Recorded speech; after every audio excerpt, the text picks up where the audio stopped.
I traveled all the way to Kentucky in search of the finest bourbon that I could partner with Heraclitus Bourbon and bring it to you at your house. Stick with me while we try these 4 barrels and pick 2 of them to bring to you.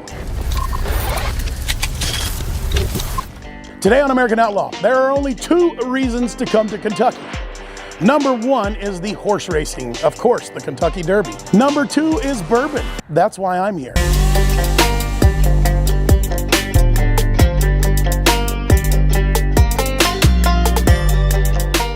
This is where bourbon starts, right here.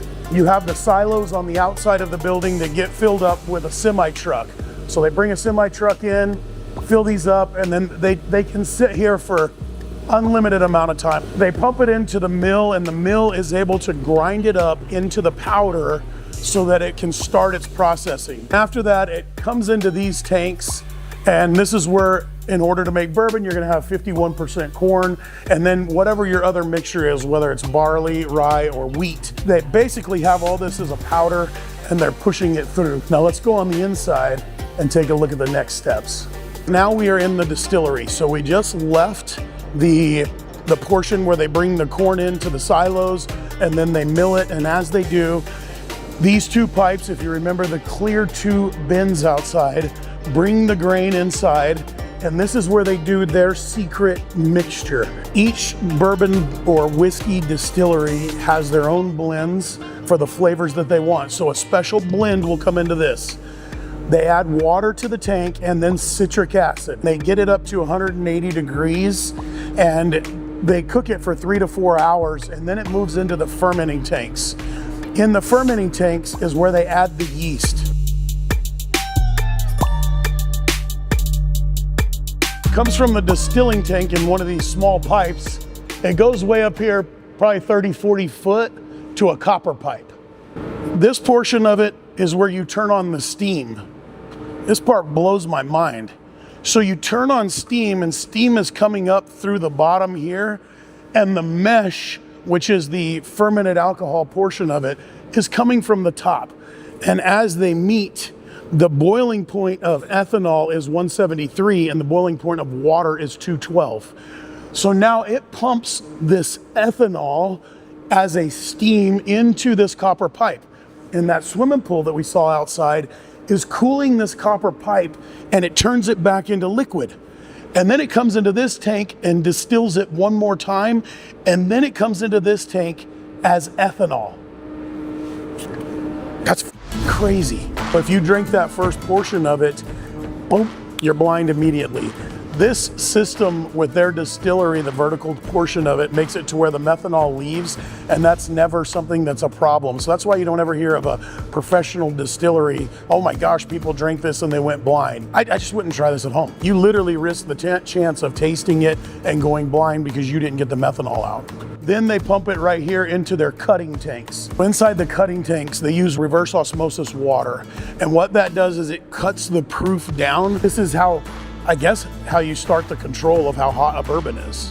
When it first comes into this first cutting tank, we have a sample. You can see that it has this oily residue that it leaves on there, and this is still that 136 proof. And when you taste it, you know that it's 136 proof. After they take it from this 136 proof and put it into this tank after it's been cut, it goes to 110 proof. At this point, it is 100% malt whiskey. But now let's talk about where we make this bourbon. This is the portion where the bourbon really starts to get its flavor. You have 4 different barrels here made by the same factory at the same time, but these 4 will have a little bit different taste. It's just the profile of the tree. As the white oak gets hot, the bourbon will then come inside of that oak and soak the wood. And then as it gets cold, it comes back in. And then so each year as it gets hot and cold, it's like, you know, wood and metal are the same. They expand and they contract. So it comes into the barrel, it goes back out. And this is how you're getting your flavor. It's just cool how, or I guess this would be Mother Nature combined with human engineering, gets you this distinct profile. They have selected these 4 barrels and we are going to try them. Now, One of the barrels is a personal barrel for me that I can't ever sell. I'm gonna give them away to friends and family or podcast guests, stuff like that. If you guys haven't looked, go below. I started a new channel on business called Outlaw Talks. You guys need to look at that channel.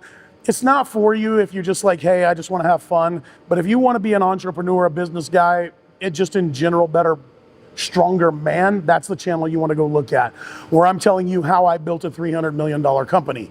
And how I'm currently building another $300 million company, which in the next 5 years, I expect it to be $1 billion empire.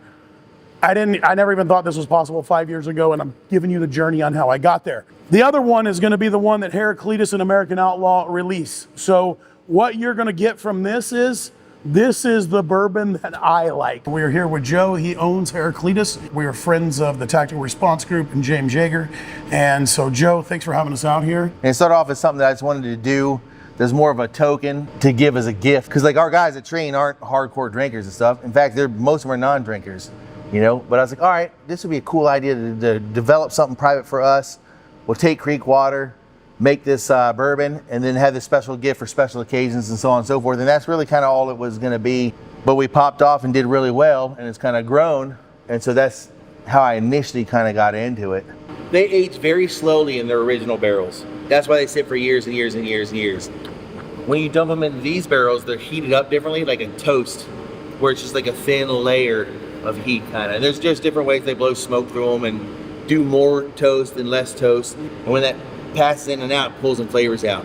We had them right before you got here. We're gonna let you try them. They're all, there ain't a loser in here. It's just gonna be depending on what your preference is. All right, let's taste them. So,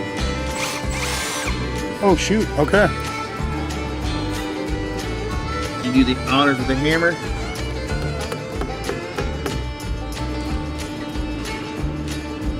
If it goes to evaporation and that's heaven, this will be the devil's.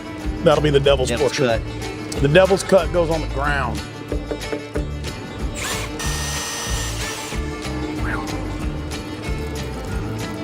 Whoa, the devil wanted some of that one. Whoa, there you go. That's the one that's full. Did you get the shot of it hit me in the chest, in the gut? Tell me it's your first time without telling me it's your first time.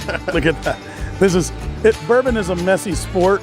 The devil sure wanted his taste of that one, right? Devil went down to Georgia. No, he came up to Kentucky. The deal is you need 3 tastes of bourbon. So whenever you're gonna be a bourbon guy or you're gonna taste anything, give it a good smell and then get you 3 good sips. You can't judge off the first 1 or 2.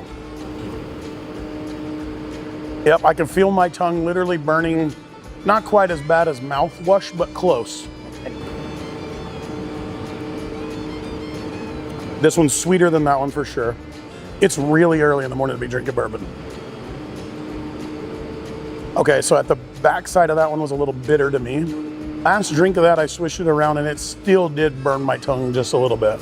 That to me is not a bad thing. I feel like that's a part of bourbon to me that I like. How much will it change? Because I like to drink bourbon on the rocks. How much will the flavor profile change on rocks? It can change a lot. Do we have ice? Some people will say that you're not drinking bourbon if you're not drinking it neat. I personally will drink most of my bourbons on the rocks, except for the sacrilegious part. Like when I drink Pappy, I usually drink it neat.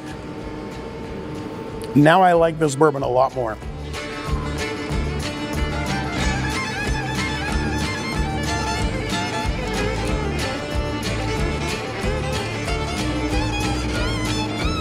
In that order on the rocks, I can't tell you which of these 2 I like the best.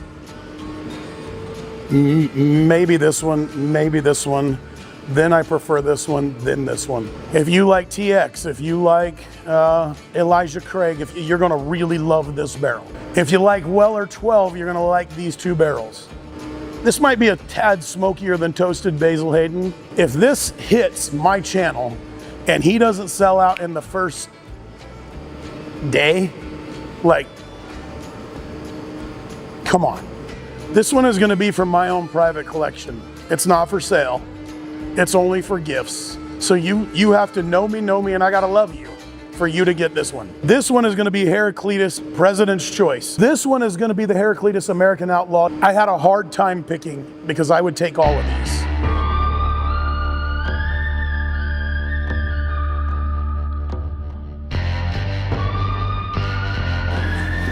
Oh, look at that. We're gonna do a drawing where I will fly 2 of you out here and pay all costs to come be a part of this.